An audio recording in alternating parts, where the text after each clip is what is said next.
Soy Valeria de la Barra. Los estudiantes de cuarto y quinto de secundaria hemos desarrollado trabajos de investigación científica sobre el uso de energía renovable para generar energía eléctrica. Hemos desarrollado habilidades de comunicación y experimentación científica en base al ensayo y el error, logrando que nuestros proyectos planteen soluciones que beneficien a la comunidad y no dañen el medio ambiente. Esperamos que estas exposiciones sean de su agrado.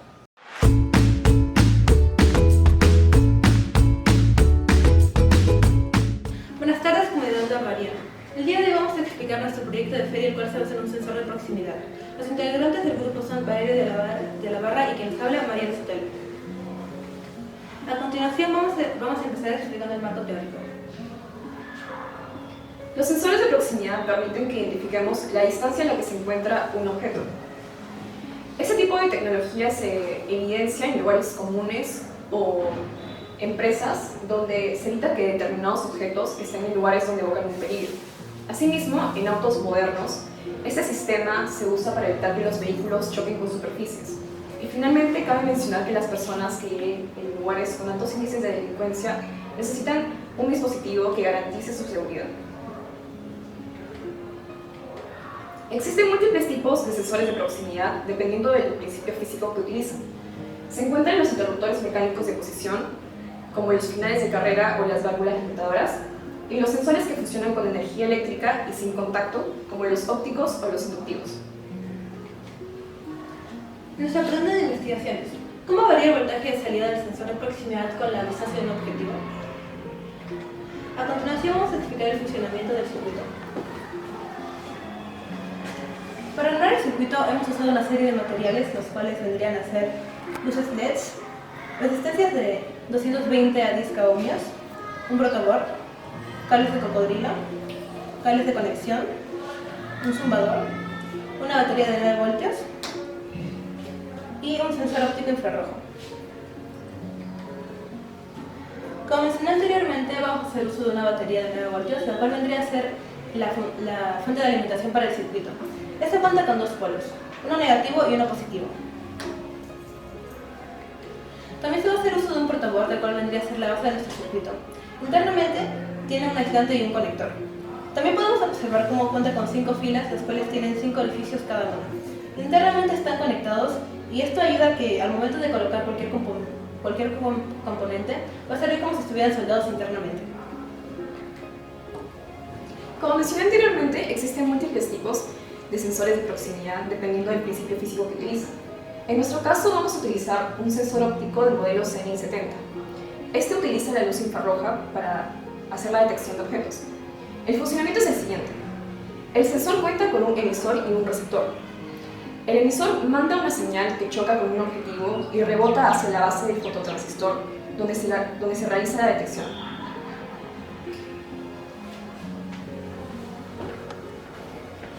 Asimismo, es de suma importancia mencionar que este componente es el más importante de nuestro trabajo, ya que nos permite hacer la detección a distancia.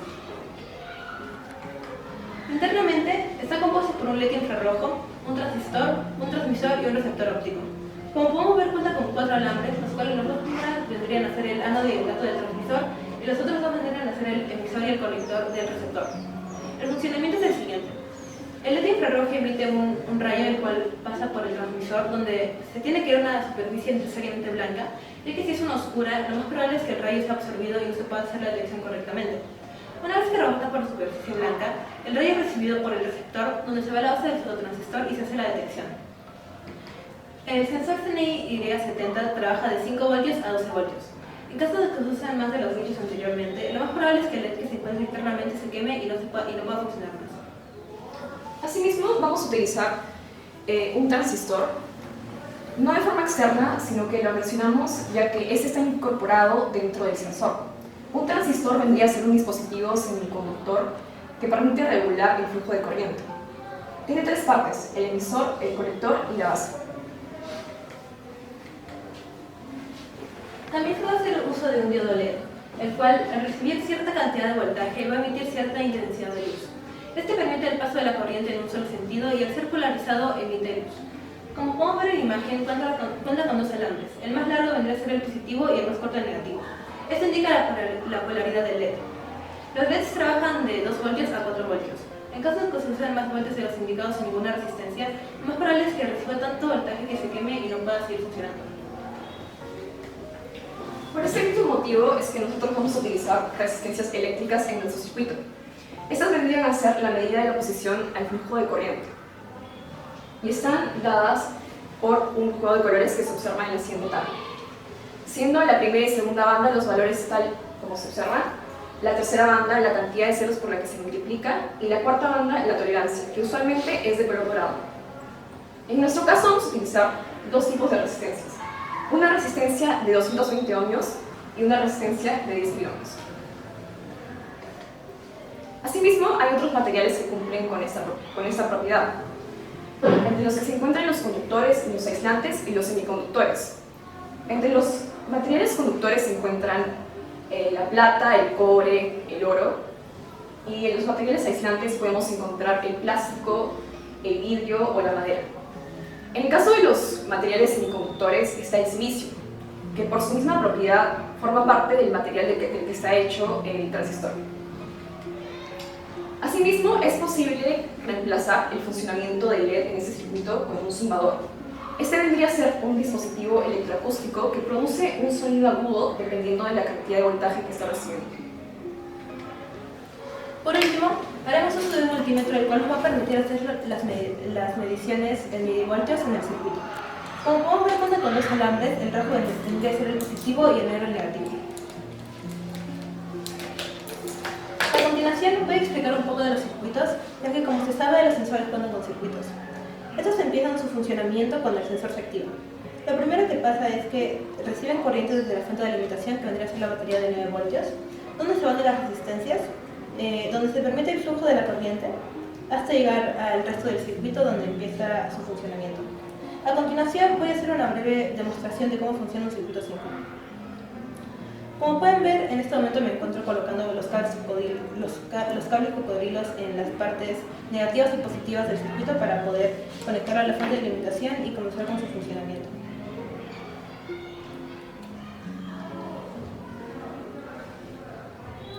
Como pueden ver, esta es una demostración de lo que acabo de explicar previamente. Asimismo, para nuestro experimento hemos utilizado la ley de Ohm. Esta vendría a ser la relación entre voltaje, corriente y resistencia en un circuito eléctrico y se cumple para cada una de las resistencias que hemos utilizado en este circuito.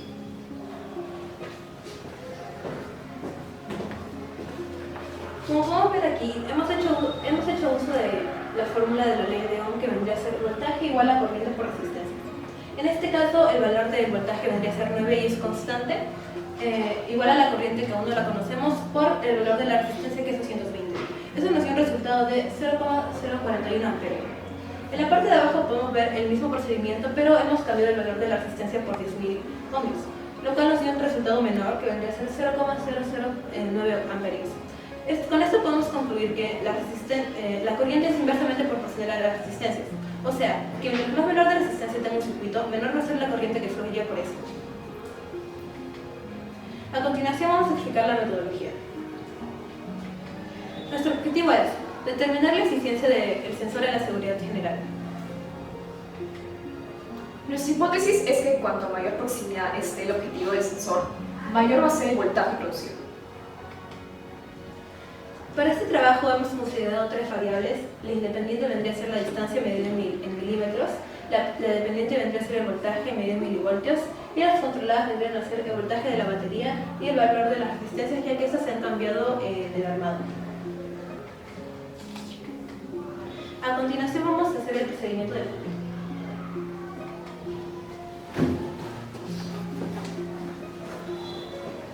En primer lugar, tenemos que empezar preparando el sensor.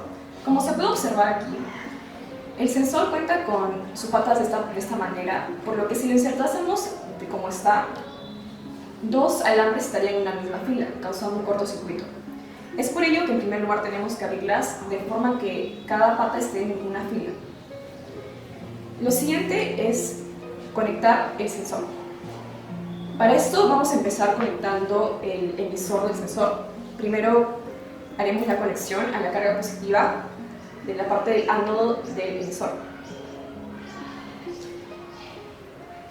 Lo siguiente que haremos será conectar dos resistencias en serie, cada una de 220 ohmios, en el ánodo del emisor.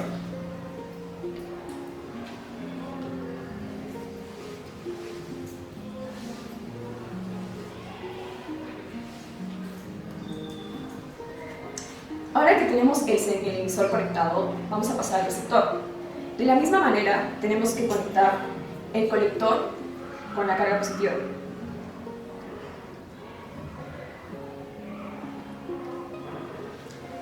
Y vamos a utilizar dos resistencias de 10.000 ohmios para el emisor y el receptor.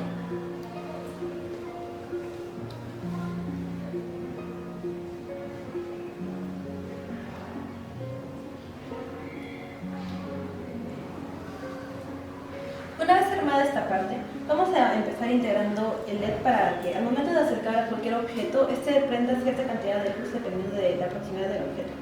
Lo primero que vamos a hacer será poner una resistencia de 220 en la fila del emisor para que pueda pasar la corriente.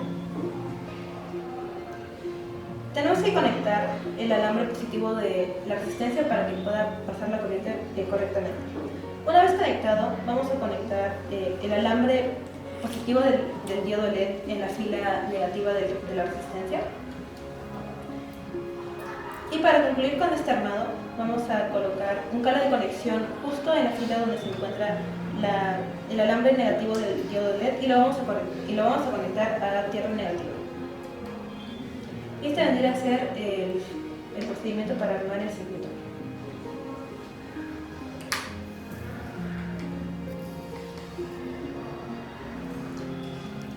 A continuación vamos a hacer una pequeña demostración de la forma en la que hemos tomado nuestros datos.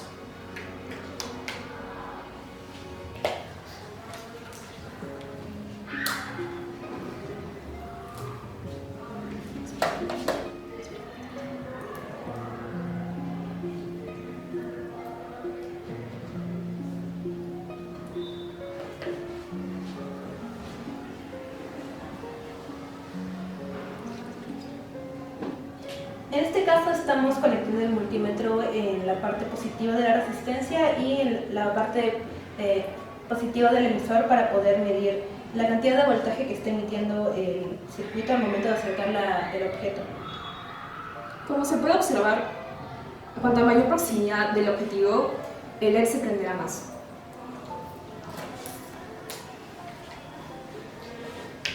Una vez tomamos estos resultados, hemos armado una tabla y un respectivo gráfico, como se puede observar, de la relación entre el potencial eléctrico y la distancia. Como se puede observar, la relación entre el potencial eléctrico y la distancia es inversamente proporcional, lo que significa que a cuanto mayor distancia, era menor el potencial eléctrico.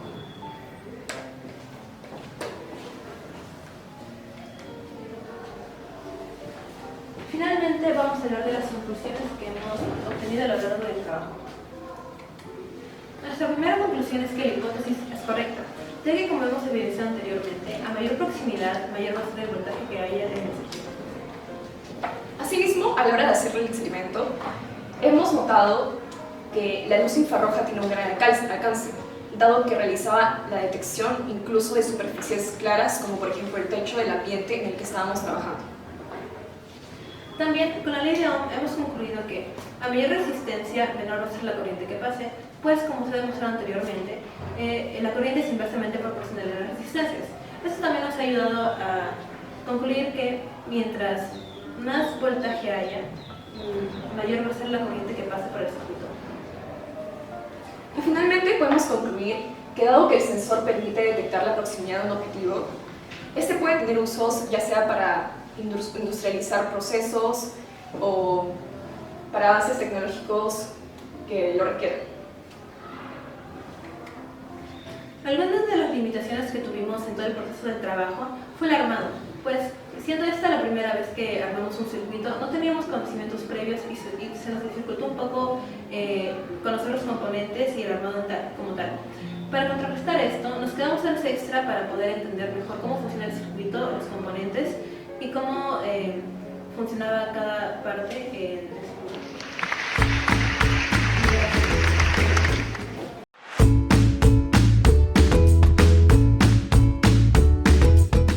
Bienvenida comunidad lorguariana. Soy Diego Sevilla y hoy estoy con Camila Montoya y Gabriel Rojas y hoy día vamos a presentar nuestro trabajo de Feria de Ciencias, el cual está titulado Energía eléctrica a partir de corrientes de agua con determinada presión usando un generador hidráulico. Iniciaremos con nuestro marco teórico, para lo que empezaremos hablando sobre la energía eléctrica y renovable. Primero, ¿qué es la energía eléctrica? La energía eléctrica se define como el movimiento de electrones. Esta se da a través de una diferencia potencial entre dos puntos, la cual se puede encontrar comúnmente mediante un conductor libre. La energía eléctrica no se puede encontrar de forma natural de una manera utilizable, es decir, la podemos encontrar en las tormentas eléctricas, sin embargo la cantidad de electricidad la cual está presente en estos procesos no puede ser utilizada ni almacenada. Por último, hay que hablar sobre la energía renovable, a la cual pertenece la energía hidráulica. La energía renovable es una energía la cual se sostiene a sí misma y es natural. Ejemplos como la energía renovable está la energía eólica y la energía solar. Continuaremos hablando sobre el pilar de nuestro trabajo, es decir, la energía hidráulica. Como bien dijo mi compañero Diego, esta forma parte de las energías renovables, junto con la energía solar y la energía eólica. La energía hidráulica es la que usa el movimiento del agua para poder producir energía. Su obtención se debe al aprovechamiento de energía potencial y energía cinética, pero también hay casos en los que se usa la energía de la presión del agua para poder generar un voltaje. La energía hidráulica tiene sus beneficios. Entre ellos es que es la fuente más económica. A pesar de que la instalación de las presas conlleve un monto muy grande, esto se compensa con los beneficios a la hora de ahorrar los desperdicios, de evitar los desperdicios, también con lo barato que es el mantenimiento, también con la efectividad. A esto va el segundo beneficio, que es que el agua lleva con ella una enorme cantidad de energía. El sistema de presas utiliza la energía potencial del agua y una sola presa puede abastecer a millones de familias. El tercer beneficio es que la producción se puede adaptar a las necesidades. Esta energía, al igual que muchas, está disponible a cualquier momento. A pesar de que dependa de las situaciones meteorológicas, de las condiciones meteorológicas, el agua se puede almacenar en valles de gran altura para tener más energía potencial y así conducir el flujo de acuerdo a las necesidades. Como cuarto beneficio tenemos las emisiones directas son muy escasas. Anteriormente había un debate en el mundo científico en el cual no se sabía si considerar la energía hidráulica como una energía 100% verde y 100% natural. Esto es debido a que en el agua se encontraban residuos orgánicos los cuales se podían descomponer y esto podría afectar de alguna manera el proceso en el cual se conseguía electricidad. Sin embargo, esto luego fue... esto no se dio, ya que fue comprobado de que la energía hidráulica sí era 100% natural, ya que los residuos orgánicos los cuales se descomponían dentro del agua eran escasos y muy insignificantes. Y como último beneficio tenemos las centrales hidroeléctricas que dan una mano al medio ambiente. No solamente son las más económicas, sino que son muy buenas para el medio ambiente. Uno de los ejemplos más claros es de que en las centrales hidroeléctricas hay un gran almacenamiento de agua, y esta agua posiblemente puede ser utilizada para alimentar ganado y para la vegetación. Continuaremos hablando sobre los componentes de una turbina hidro. Una turbina hidro consta principalmente de la entrada y salida del agua, así como también del generador que sirve para transformar la energía mecánica a energía eléctrica. También consta del eje y la carcasa, que se encargan de soportar y cubrir las partes de las turbinas, y el rodete, que es el disco en sí con el sistema de turbinas. Finalmente consta de un distribuidor que acelera el flujo del agua y dirige esta misma hacia el rodete para actuar como un regulador del caudal. Uno de los utensilios principales en nuestro experimento es el manómetro. Este es un utensilio que sirve para poder medir la presión de un flujo, como por ejemplo en nuestro caso el agua. Sin embargo, también sirve para comparar la presión atmosférica con la presión del flujo. Las partes principales de un manómetro son la aguja, el muelle tubular, el terminal y la esfera. Y la unidad en la que se mide la presión manométrica es Pascal según el sistema internacional. Sin embargo, también es aceptable el bar y por comodidad nosotros decidimos usar esta unidad.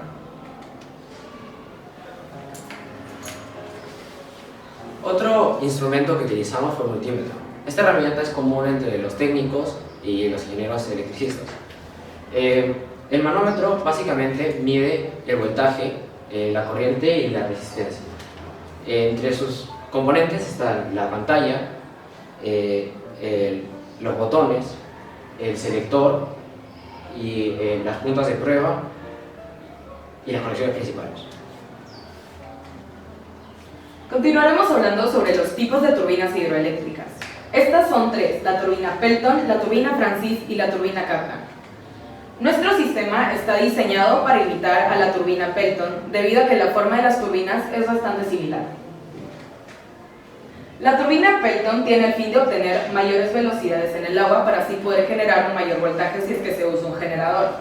Esta sirve para los grandes saltos de agua entre 300 y 1400 metros y para caudales de agua de menos de 50 metros cúbicos por segundo. Por otro lado, la turbina Francis sirve para saltos de altura media y caudales de agua de 2 a 100 metros cúbicos por segundo. Finalmente está la turbina Kaplan. Esta es algo diferente porque ajusta la incidencia de las palas para poder generar grandes variaciones en el caudal de agua y para pequeños saltos de agua.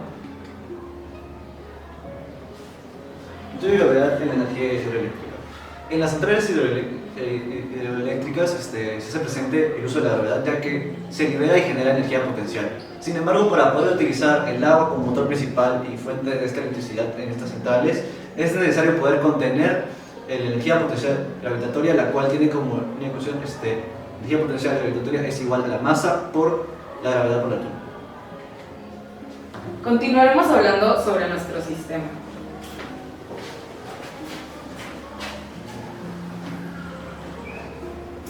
Como podemos ver en el sistema, la energía mecánica, en este caso por el movimiento de mi mano, activa el movimiento de las turbinas para luego producir un voltaje que el generador va a generar para poder encender el foquito LED. Sin embargo, en nuestro trabajo no usamos la energía mecánica, sino la misma presión del agua para activar el movimiento de las palas. Y va a suceder básicamente lo mismo, que es encender el foco LED o producir un voltaje. Continuaremos hablando sobre la metodología de nuestro proyecto.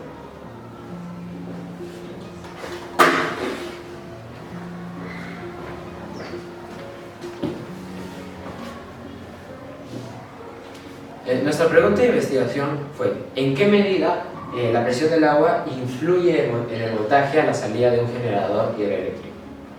Nuestro objetivo fue crear un generador para medir el voltaje a partir de la presión del agua, y nuestra hipótesis es que a mayor presión de agua, mayor voltaje. Nuestra variable independiente es la presión del agua, nuestra variable dependiente es el voltaje, nuestras variables controladas es el tamaño de las turbinas, la densidad del agua y el tipo de generador. Los componentes de nuestro sistema son principalmente el multímetro, el manómetro, las turbinas que están hechas de cucharas de plástico, el rodete que sirve como multiplicadores de velocidad del generador, que también es otro de nuestros elementos, y el eje que sirve como para sostener todo el resto del sistema. Continuaremos con nuestro análisis de datos. Aquí podemos ver el funcionamiento de nuestro sistema. Básicamente nos dimos cuenta de que al abrir un solo caño, la presión del agua era mucho mayor a cuando abríamos más de un caño y llegamos a abrir hasta 5. Esto debido a que la presión se dividía entre todos los caños para así producir una menor presión y también un menor voltaje. Como podemos ver aquí, el foco LED se prende porque obtenemos una presión a partir del movimiento de las palas que activará el generador.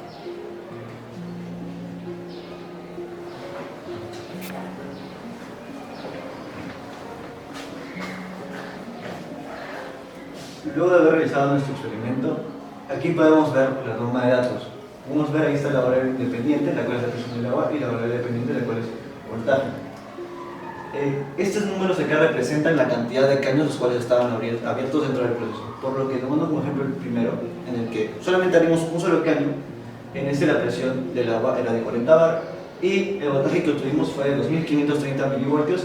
Luego, en el de 2, 35 bar y 2330 milivoltios. Por lo que si seguimos viendo, igual hay un decaimiento en el número de bar en el cual está presente y en el número de voltaje. Por lo que podemos evidenciar de que de más presión hay más voltaje. Como explicó Diego, nuestra hipótesis fue correcta. Pues como conclusión tenemos que a mayor presión de agua, mayor voltaje hubo. Como mencionó Diego, lo de los caños, que a más caños había, la presión disminuía y por tanto obteníamos un voltaje mucho menor. Otra de nuestras conclusiones fue que el rodete funciona como un multiplicador de velocidad, ya que podemos ver que el rodete, cuando da una vuelta, esta rueda da más vueltas, porque es más pequeña, y esta ayuda a que el generador produzca más energía. Finalmente tuvimos algunas complicaciones. Una de las principales fue con el manómetro, primero porque no fue sencillo de conseguir, pero también porque no teníamos una idea clara de cómo funcionaba, ya que tuvimos varios problemas al obtener diferentes cantidades de presión por los caños. Otra de nuestras complicaciones fue que no teníamos todos los caños habilitados. Esto nos hacía que tengamos menos medidas de las que queríamos tomar. Estas son nuestras referencias. Muchas gracias.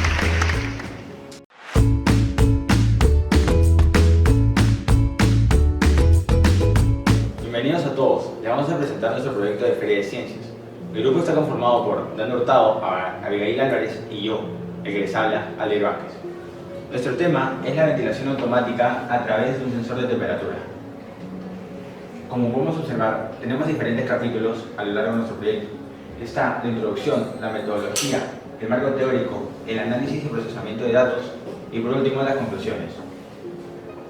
Bueno, nuestro proyecto de Feria de Ciencias se ha basado en una investigación profunda acerca de distintos elementos y magnitudes. Estos los vamos a aplicar en el protocolo. Bueno, vamos a continuar con nuestra pregunta de investigación, que es en la que nos hemos basado en todo nuestro proyecto. La pregunta es, ¿hasta qué punto es posible la refrigeración de un entorno mediante ventilación por un sensor de temperatura? Luego continuamos con el objetivo de hipótesis. Como objetivo tenemos en poner en funcionamiento un sensor de temperatura haciendo variar el voltaje de entrada para detener el voltaje de salida que active el ventilador. Como hipótesis tenemos que a mayor voltaje de entrada, con el generador se obtendrá mayor voltaje de salida para activar el ventilador.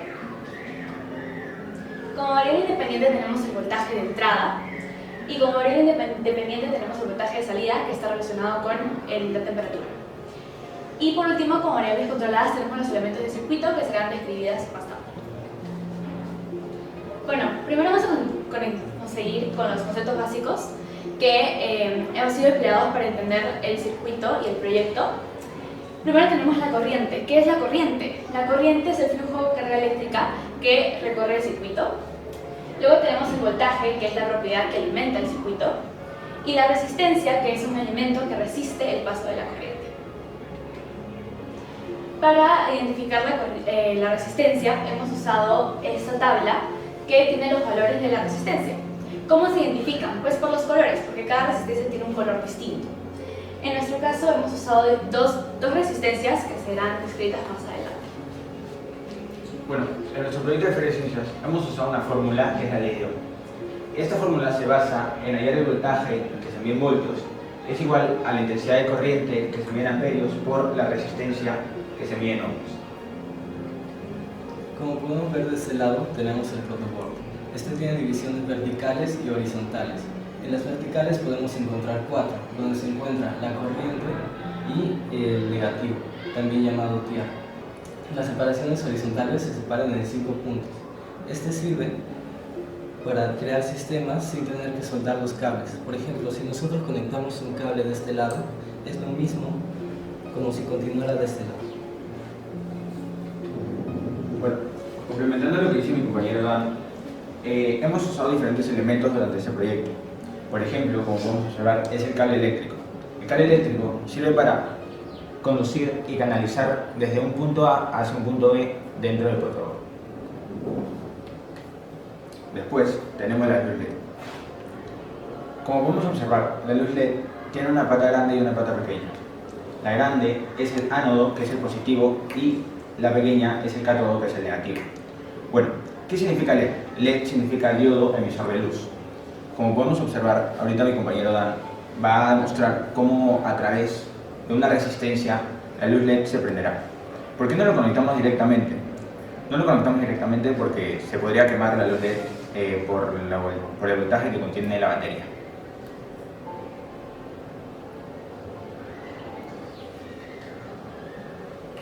El ventilador, como uno de los componentes de nuestro sistema, cuenta con un motor de rotación interno. Este tiene un lado de salida y de entrada. El lado positivo se conecta al protoboard, el cual va a ser mandado una señal para que se active, que luego vamos a explicar en el procedimiento. Tenemos el transformador de corriente, ya que en nuestro experimento necesitamos 12 voltios y no se puede encontrar en ninguna pila. Vamos a conectarlo directamente al enchufe de la pared. El enchufe de la pared tiene 220 voltios y este transformador lo que va a hacer es transformarlo de 0 a 30, que es un intervalo bastante bueno porque nosotros necesitamos 12 voltios para nuestro experimento. El potenciómetro de precisión, como se puede ver acá, tiene una pata fija y una pata variable. Las patas fijas se encuentran en los extremos y la pata variable va a depender de cuánto vayamos a ajustar este pequeño tornillo. Esta actúa como una resistencia variable, la cual depende la cantidad de imagen que queramos conforme vamos moviendo este tornillo. El amplificador operacional que se puede encontrar acá se lee de las letras hacia adelante, contando la primera, segunda, tercera, cuarta, quinta, sexta, séptima y octava pata. En la octava y la cuarta, la octava y la cuarta se encuentra la alimentación, siendo la octava el punto de positivo y la cuarta de negativo. Y en la primera va a ser la salida. Bueno, también hemos utilizado el transistor. El transistor lo hemos usado en nuestro proyecto para amplificar señales pequeñas. Bueno, desde este punto de vista, de derecha a izquierda, podemos ver que la batería de la derecha es el emisor, la del medio es el colector y la de la izquierda es la base. Bueno, como podemos observar en la pantalla, hemos empezado colocando polo positivo y negativo dentro del protoboard. De este hemos sacado un cable eléctrico que va directamente hacia una resistencia de 7200 ohmios que va a la batería número 1 del amplificador, perdón, del potenciómetro con condensador. Bueno, continuemos describiendo el circuito. Como mencionó mi compañero Dan, las patas del amplificador operacional. Tenemos que la primera pata está conectada a una resistencia de 3300 ohmios que va a ser dirigida a LED. La pata número 8, que es al lado positivo del protoboard. La pata número 3, que va dirigida a el sensor de temperatura, que es un transistor. Y por último, la pata número 2, que está conectada pues al potenciómetro. Como se puede ver de este lado, el transistor actúa como un sensor de temperatura. Nosotros vamos a usar este soldador, el cual emite una temperatura bastante alta, para poner a prueba nuestro sistema.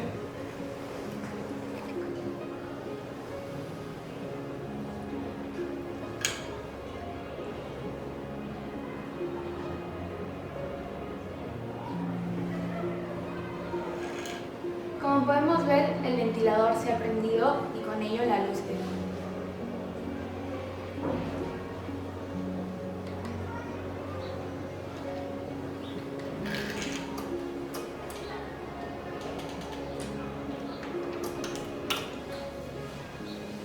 Bueno, continuemos porque este es el procedimiento, que es el que se muestra en el protocolo.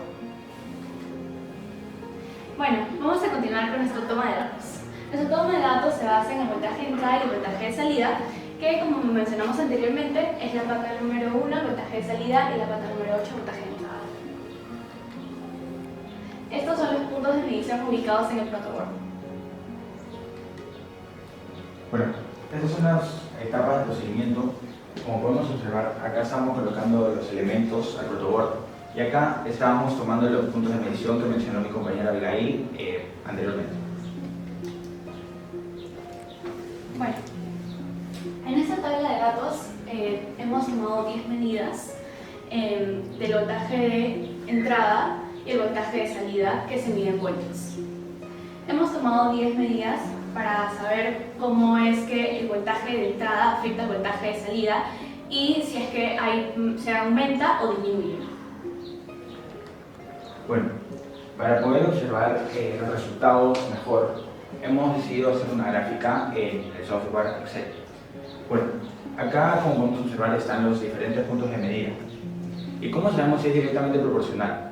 Hemos realizado una fórmula que se puede ver acá, que nos ha dado un resultado que es muy similar a 1. ¿Qué significa el 1? El 1 significa que la relación que tienen los puntos de medida es totalmente lineal.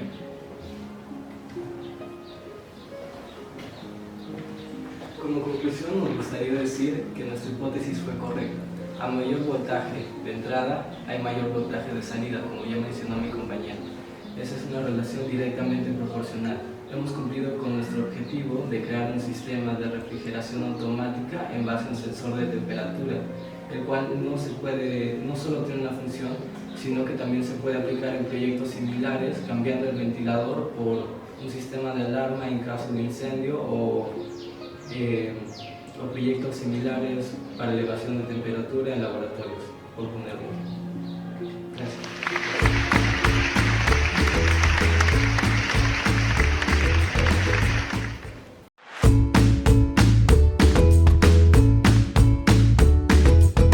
Bienvenidos con todos. El día de hoy mi grupo conformado por Aile Manzaneda y yo, Romina Parco, les estaremos presentando nuestro proyecto de Feria de Ciencias que tiene como título Sensor de ausencia de luz para activar iluminación.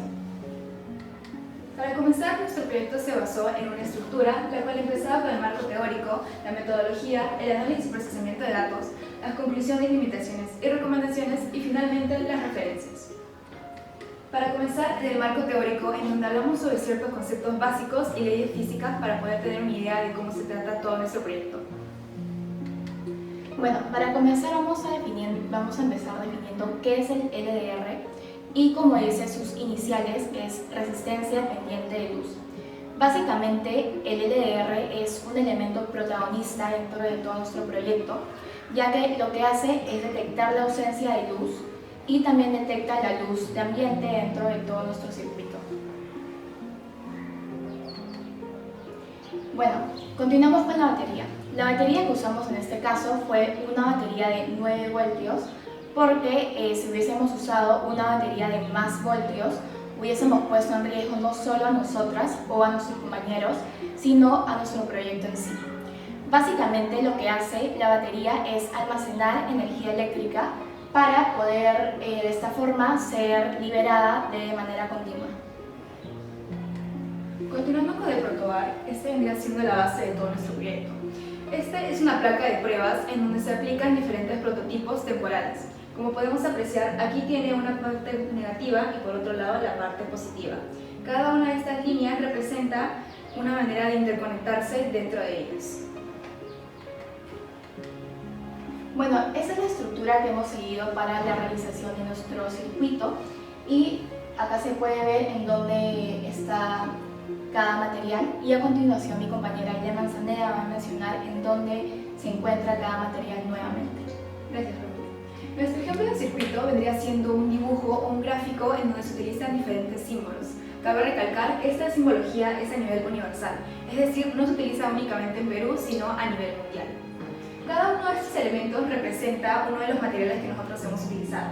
Por un lado está la batería con su carga positiva y negativa de 9 voltios, después está el LDR, de igual manera está interconectado con el potenciómetro de sus 3 patitas, de otra manera está la resistencia de 55 ohmios, de igual manera con el transistor con sus 3 patitas indicadas y finalmente el foco LED con su resistencia respectiva. Ahora nos encontramos con el foco LED, que vendría siendo el receptor de todo nuestro proyecto. Estos sirven como componentes electrónicos, los cuales sirven para la circulación correcta de todo nuestro proyecto. Cabe recalcar que tiene diferentes patitas, la larga vendría siendo la carga positiva y la negativa la patita más corta. Bueno, ahora continuamos con la resistencia y la resistencia que usamos en este caso fue una resistencia de 220 ohmios. Y más adelante se va a poder ver en la lista de materiales que aparecen 2 diodos y en este caso usamos una resistencia porque los 2 diodos es el equivalente de una resistencia. La función de la resistencia es alterar o modificar el paso de corriente eléctrica. Bueno, acá se puede ver una imagen referencial de la estructura de una resistencia y se puede ver que tiene diferentes bandas de diferentes colores y cada uno representa la cifra de cada banda. Posteriormente nos encontramos con el potenciómetro, que vendría siendo también un elemento muy importante de todo nuestro proyecto. Este sirve principalmente para medir las diferencias del potencial electrónico y detectar dónde está cada uno de esos elementos. En nuestro caso utilizamos el de 50.000. Cabe recalcar que este también tiene, al igual que el transistor, 3 patitas. Sin embargo, el término científico que realmente es debería llamarse terminales. Después nos encontramos con los puentes cables, que vendría siendo la función de interconectar cada uno de estos en el protobar. De igual manera, su simbología explicada en el circuito se encuentra como una simple línea, ya que este sirve para interconectar cada uno de los elementos. Ahora continuamos con el transistor, que al igual que el potenciómetro, el transistor tiene 3 patitas y cada patita tiene una función diferente. La primera patita, que es el emisor, lo que hace es mandar señales eléctricas para poder controlar el flujo de corriente eléctrica. Luego continuamos con la segunda pata, que es la base, y la última, que vendría a ser el colector. A continuación, en el segundo capítulo nos encontramos la metodología, en donde elaboramos diferentes términos, preguntas, objetivos para poder desarrollar todo nuestro proyecto. Bueno, comenzamos con nuestra pregunta de investigación, que en este caso nos ayudó para poder encontrar un cuestionamiento y para poder responder a este cuestionamiento con nuestro circuito. Nuestra pregunta de investigación es: ¿en qué medida la ausencia de luz con el uso de un sensor influye en producir iluminación? Ahora continuamos con nuestro objetivo, que nos ayudó a poder encontrar un propósito en nuestro proyecto. En este caso fue determinar de qué manera la ausencia de luz activa la iluminación. A continuación nos encontramos con nuestra hipótesis, que vendría siendo lo que nosotros supusimos que iba a suceder en este experimento, la cual se trata que la ausencia de luz con el empleo de un sensor influye en gran medida a la iluminación automática. Por otro lado nos encontramos las variables, que vendrían siendo todo lo que depende e independe de nuestro proyecto.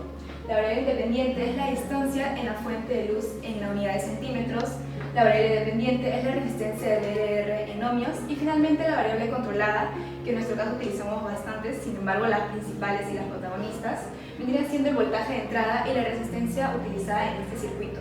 Cabe recalcar que nosotros utilizamos 3 de ellas.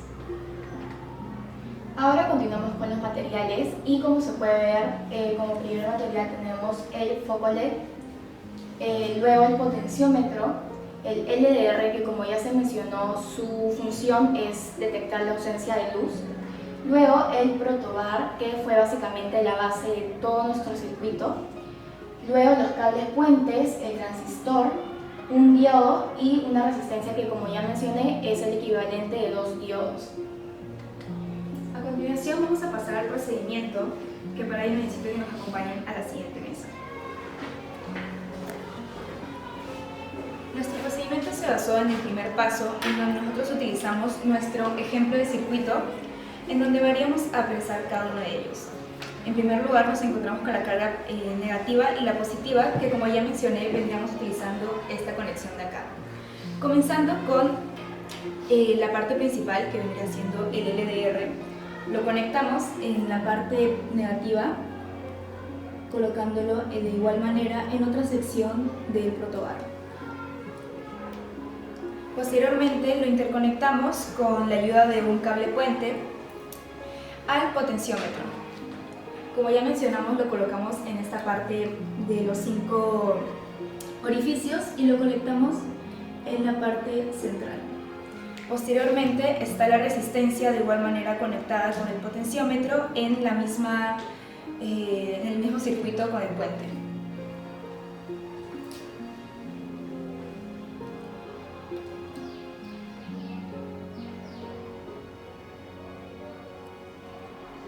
Lo colocamos en otra fila para que de esta manera pueda distribuirse cada uno de estos elementos. Posteriormente utilizamos la resistencia y el transistor, que tienen que colocarse de igual manera en la misma fila de cada uno de ellos. El transistor lo colocamos en la parte de la base.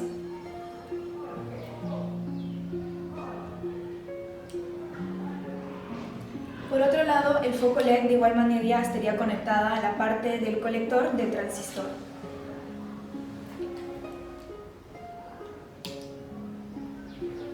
Y el foco LED de igual manera está conectada con la resistencia. Y terminando toda esta parte, necesitamos dos cables puentes para de esta manera poder colocarnos en la batería con su carga positiva y negativa. Lo colocamos cada uno en la línea respectiva de la carga positiva y la negativa. Y este vendría siendo todo el proceso de nuestro circuito.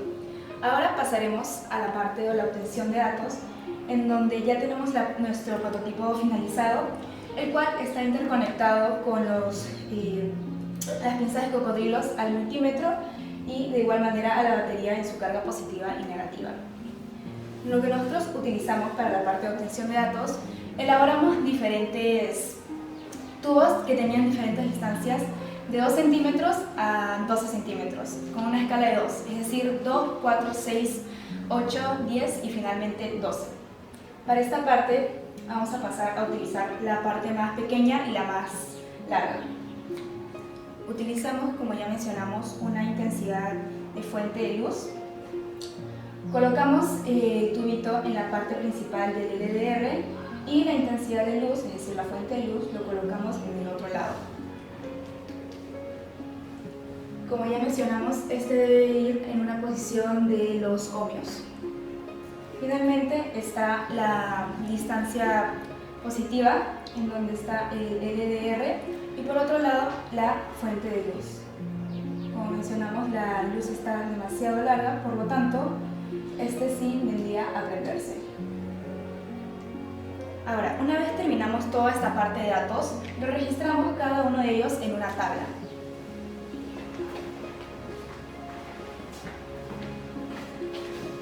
Ahora, en el tercer capítulo nos encontramos con el análisis y procesamiento de datos de cada uno de estos. Bueno, como ya mencionó mi compañera Ailén, pasamos los datos a una tabla que se puede ver que tenemos como variable dependiente la distancia en centímetros y la variable independiente, que en este caso vendría a ser la resistencia del LDR en ohmios. Luego, esos datos los pasamos a este gráfico con resultados, que como se puede apreciar en el primer dato, que es 2 centímetros, hay una resistencia de 2040 ohmios, y en nuestra última variable, que vendría a ser 12 centímetros, hay una resistencia de 17.400 ohmios, por lo que se puede analizar que es inversamente proporcional, ya que a mayor fuente de luz, menor resistencia, y a menor fuente de luz, mayor resistencia. Como cuarto y último capítulo nos encontramos con las conclusiones, limitaciones y recomendaciones. Bueno, para concluir con esta presentación, pudimos llegar a la conclusión que nuestra hipótesis fue correcta, ya que la ausencia de luz ayuda en gran medida con nuestro circuito en producir iluminación automática. Finalmente, algunas limitaciones que nos encontramos a lo largo de todo este método es que no hubo una gran capacidad de poder manejar un soldador para este proyecto. Asimismo, hubo una gran dificultad a la hora de utilizar el multímetro durante la obtención de datos. Para ello, optamos por algunas recomendaciones, en donde en el primer aspecto utilizamos un protobar para que tuviéramos más facilidad al interconectar cada uno de estos elementos. En el segundo aspecto, utilizamos un uso de las pinzas de cocodrilo, como pudimos demostrar en el procedimiento, para poder conectarlos de una manera más fácil y práctica. Finalmente, estas son nuestras referencias.